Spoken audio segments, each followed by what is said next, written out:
Welcome back to Azure Terraformer. Today we're going to pick up with our Linux VM and we're going to just add some observability to this thing.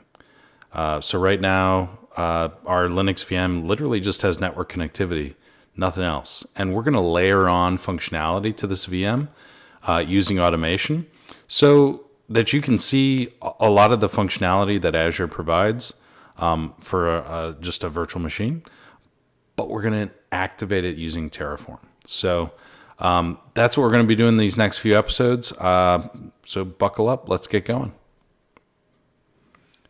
So as you can see here, I've got a resource group where I provisioned my Linux VM using my module.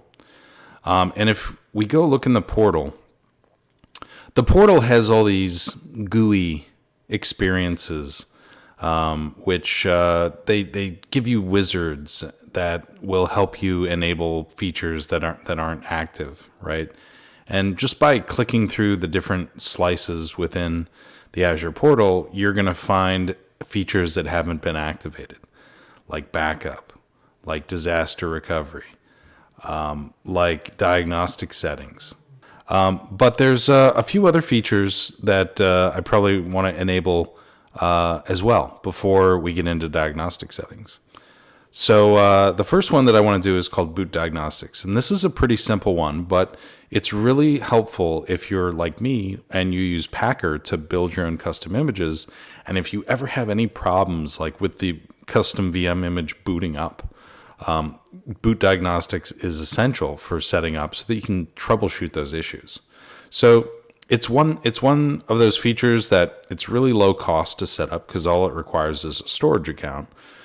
So I'd highly recommend making sure that that's part of your config, just in case you ever have issues with your virtual machines. They've got this set up. You can go check the logs and see what the heck happened. So we're going to do that today.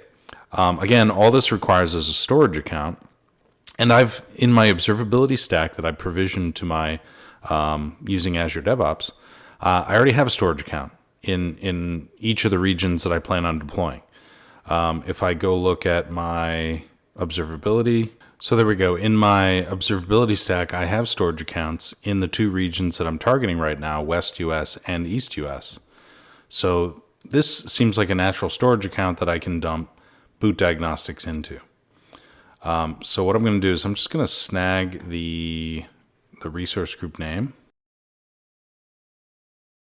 We'll set up a variable for Boot Diagnostics storage. We'll set the value to be that.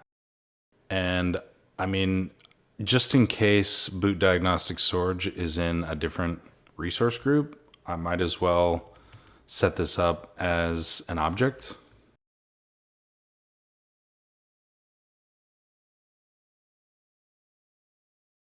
And there we go. So I've got my Boot Diagnostics storage, and let me just pass that in. Now, my VM module, I'm going to need to modify to take in the same object. So over in my module, I'm going to go to my VM. I'm going to say, okay, we're going to take in a new variable. It's going to be called Boot Diagnostics storage. And now we're going to enable the Boot Diagnostics storage. So on the Linux virtual machine, if I go to registry, my favorite website, right? And let's just look up our resource here.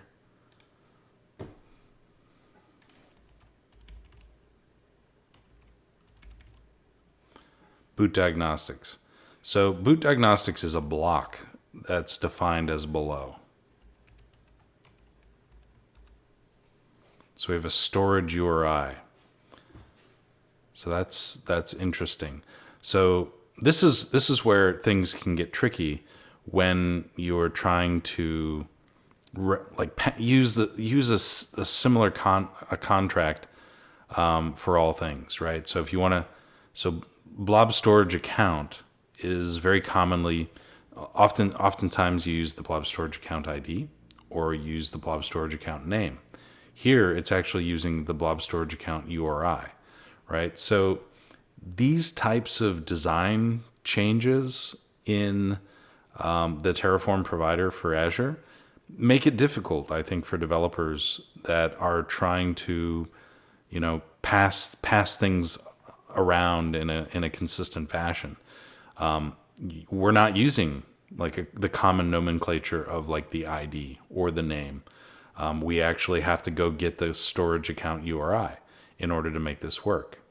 So on my virtual machine, I'm going to have to set up a block for Boot Diagnostics, and then I have to have a storage account storage account URI. Yes.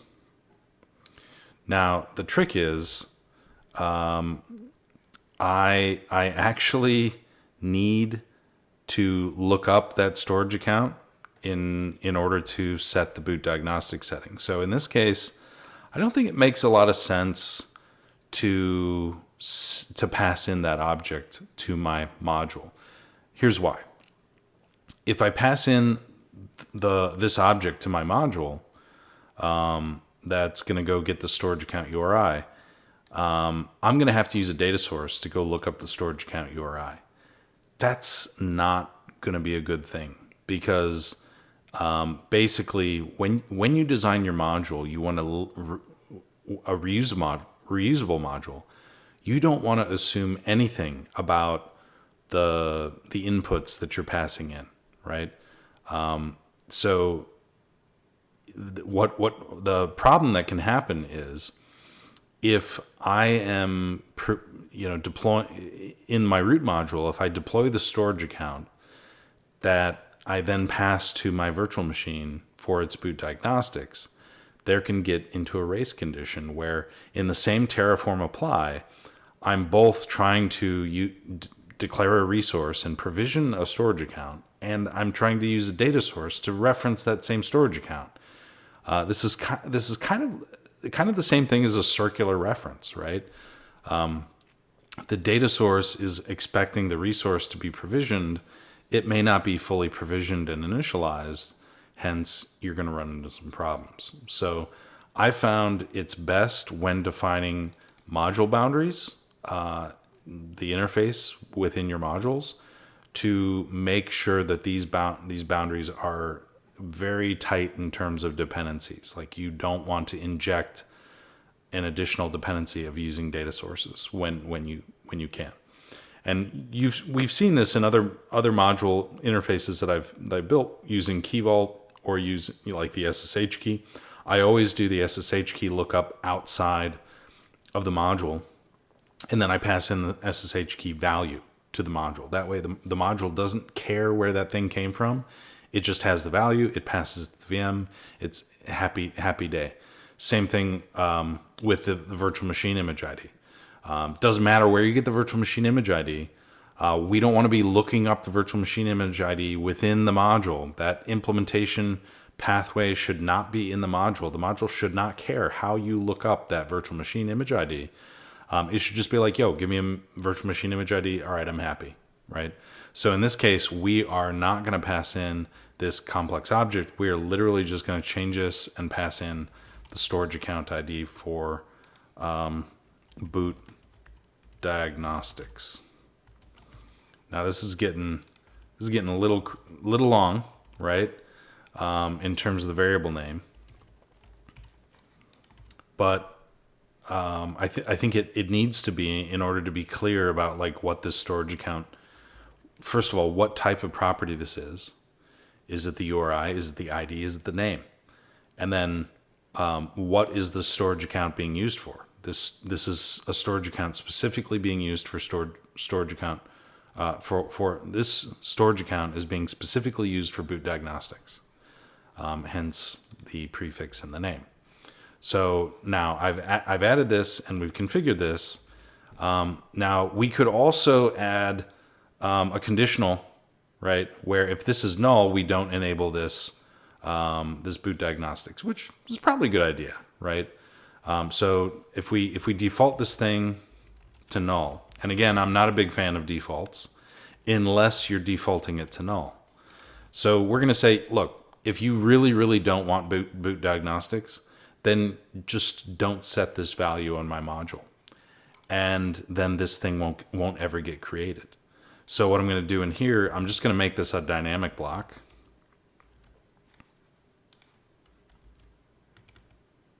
And I'm going to set my for each on the same, using the same technique. So I'm basically going to check if this thing is null. And if it is null, then I want it to be an empty array. If it isn't null, then I want to actually use the value. So it's a little bit different than my image, than the logic here, where if this is true, if the virtual machine image ID is null, then I do want to specify content, hence the array with just a dummy item in it. The logic's the opposite here. If this is null, right? If this equals to null, then I want this dynamic block to be created never. If this is not null, then I want it to be created exactly one time. You're not going to have more than one dynamic Boot Diagnostics block, right? So there we go. So now I've got my for each condition, and I'm going to set my content, and the content is extremely simple. It just has my storage account ID in it, right? So there we go. So now this is a good way of developing modules. Number one, it adds additional functionality, and this functionality is, I think, best practice. You probably want to set up Boot Diagnostics for your VMs, but it also maintains backward compatibility. The only input variables, I have not broken my contract. If previous versions of this, consumers that are using previous versions of this module did not specify the Boot Diagnostics storage account URI because they had no clue what that variable was because it wasn't defined previously, they're still going to be able to use this module. They can upgrade to this version without breaking anything, and this value is going to default to null, and this block will never get added. So as you evolve your module, this is an excellent practice to follow, is think about what your interface is, what that data contract is with your module consumers, and try and be backwards compatible in so much as possible. If you need to break compatibility, do so consciously, and then you just put in your release notes, and that people that are using previous versions of that module are probably not going to upgrade, right? Or they're going to take action to make sure that they can upgrade. But this is what I would call a seamless upgrade path for a module. So I like this a lot. So I'm gonna push this update. Let me check what branch I'm on.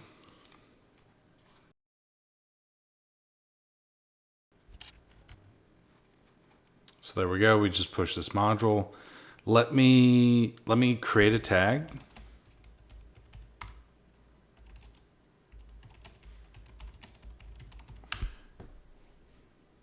And there we go. So we got our new tag out there. We can go look at it in all its awesome glory.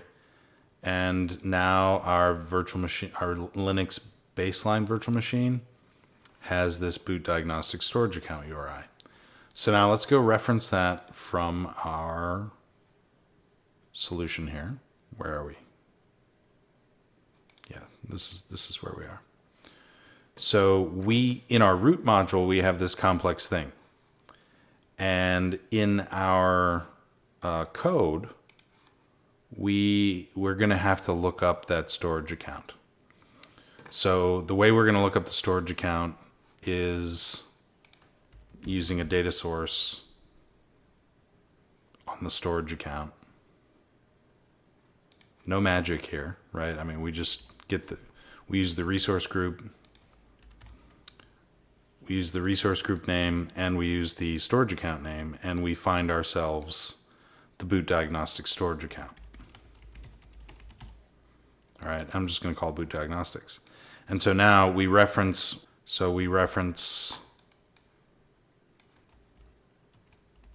var Boot Diagnostics, and then the name of the storage account is just storage account. And then the resource group is going to be var Boot Diagnostics resource group. Okay. And just to keep things concise, I omitted the obligatory underscore name on here. It might be a good idea for me to add that to the documentation, just to say, okay, this is not a resource group ID, it's a name. It's not a storage account ID or a URI, it's a name. And we're going to go get that from there. So now what I need to do is I need to take this data source and I need to update this, so I can't just pass that object like transparently. What I'm going to have to do is I'm going to have to use my data source, my Boot Diagnostics storage account, and then I need to go look for a URI, right? Is there a URI on this storage account? I'm guessing it's just going to be called the primary blob endpoint. That's what I'm guessing. Okay. So there we go. So now let me run. Where am I here?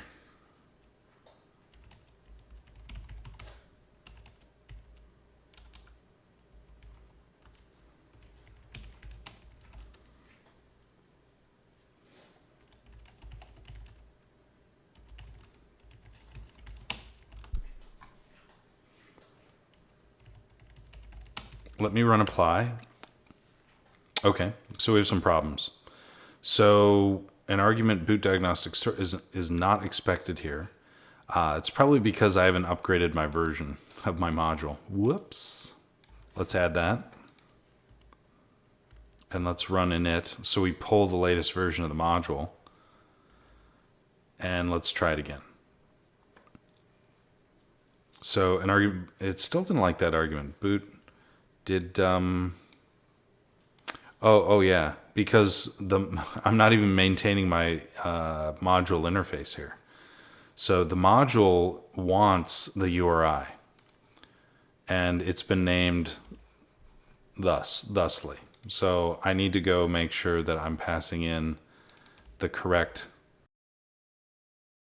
parameter to the module. So let's try that. We've already loaded the module, so I don't think I need to do another apply.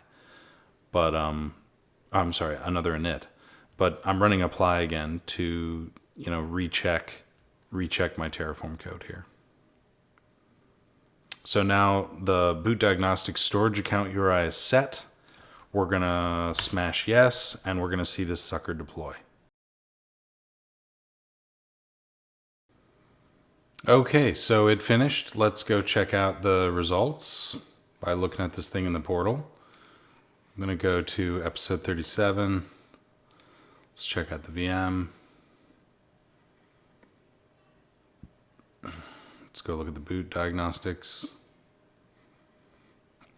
And there we go. So now this is showing up.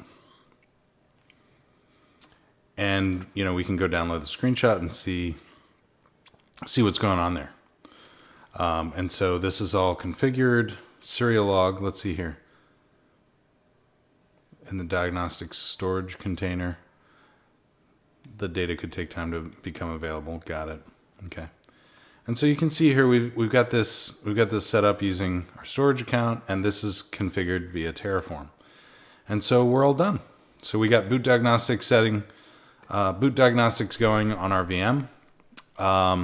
We'll continue to layer on additional observability to this virtual machine in future episodes and activate more of these features that you see in the GUI. And the GUI drives you to set this stuff up, but it wants you to do it by clicking. And we need to get out of that motion of like click to deploy and move towards infrastructure as code. The nice thing of using infrastructure as code, you never have to click that thing again.